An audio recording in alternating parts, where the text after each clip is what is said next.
हा ट्रेलर म्हणजे चित्रपट कमी आणि माणसांना किती अजब भयानक पद्धतीने मारता येईल याची जणू डिक्शनरीच आहे. 3:30 धुरंधर ट्रेलर पाहून हेच वाटलं होतं आणि 3:30 चित्रपटात ते खरं ठरायला 3 सेकंदही लागले नाहीत. हे सेम लुक्स पाहून फसू नका. तिथे फक्त एक ॲनिमल होता, इथे तर पूर्ण चिडियाघर आहे. सगळीकडे प्राणीच प्राणी. आता मनात सरळ प्रश्न येतो, धुरंधर पाहायचा की नाही? उत्तर मिळेलच, पण आधी थोडंसं समजून घ्या. आधी छोटंसं इंट्रो. धुरंधर म्हणजे एक मोठं ऑपरेशन आहे. पाकिस्तानच्या आतच एक नवं पाकिस्तान उभं करण्याची तयारी सुरू आहे. कराची जिंकलं तर पूर्ण पाकिस्तान जिंकलं असा थेट विचार इथे मांडला जातो. या नव्या पाकिस्तानचा नेता आहे रहमान डकैत. याला धोका दिला तर मृत्यू ठरलेलाच. त्याचं टोपण नाव कसाई हेच सगळं सांगून जातं. समोर उभा आहे मेजर इक्बाल. याला घोस्ट म्हणतात. तो दिसणार नाही, ऐकू येणार नाही, पण 22/6/51 सारखे हल्ले करत राहील. हा माणूस आणि सैतान यांच्याही पलीकडचा आहे. लियारीवर याचीच सावली आहे आणि तो नव्या पाकिस्तानचा राजा आहे. राजा आहे पण वजीरही आहे आणि वजीरला सिपाई लागतातच. इथे येतो SP चौधरी असलम, पेशाने पोलीस आणि छंदाने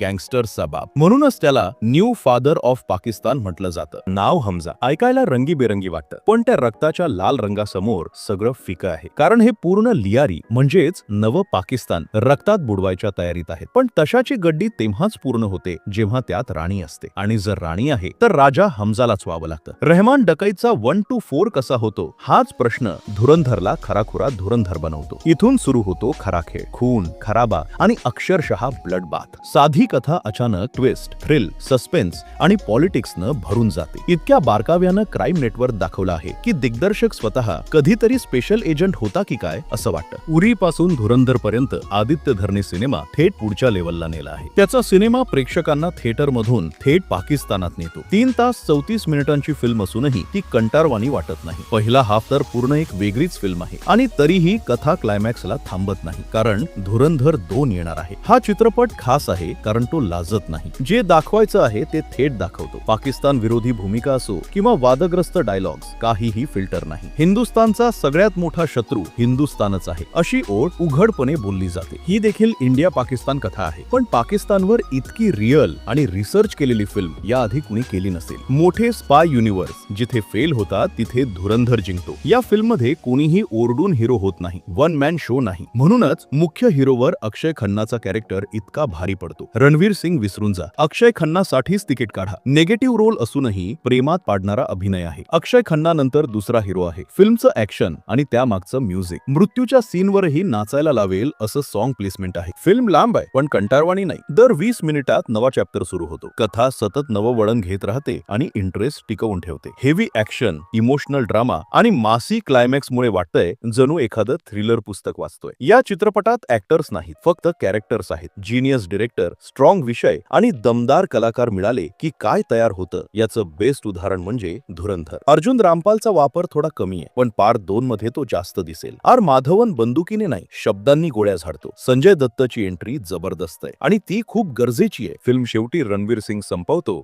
आणि हेटर्सना जोरदार तमाचा देतो. रिअल लाईफ मध्ये जो माणूस इतका वेगळा आहे त्याची अभिनयातली शांतता अजूनच भारी वाटते. हो, थोडासा रोमॅन्स कमकुवत वाटू शकतो आणि एंडिंग मध्येच थांबवण्यासारखी वाटते, पण ऍक्शन आणि इमोशन दोन्ही असलेला हा हेट प्रूफ सिनेमा आहे. पब्लिक रिॲक्शन पाहून समोसे खाणाऱ्यांना लाज वाटेल. मी 5 पैकी 4 स्टार्स देते. काहींना हे पचणार नाही, पण ही बोल्ड फिल्म आहे. स्ट्रॉंग मेसेज आहे, जबरदस्त ऍक्टम बॅटिंग आहे आणि धोकादायक ऍडव्हान्समेंट्स आहे. ही फिल्म सगळ्यांसाठी नाही हे मान्य, पण धुरंधर ही एक गरजेची फिल्म आहे. व्हायलन्स आणि गाल्या भरपूर आहे, त्यामुळे फॅमिली बरोबर नको. एकटे जाऊन थिएटर एक्सपिरियन्स घ्या, नाहीतर नंतर पश्चाताप होईल. आता ठरवा, समोसा खाणार की जलेबी सारखा टेस्टी सिनेमा अनुभवणार. निर्णय तुमचा.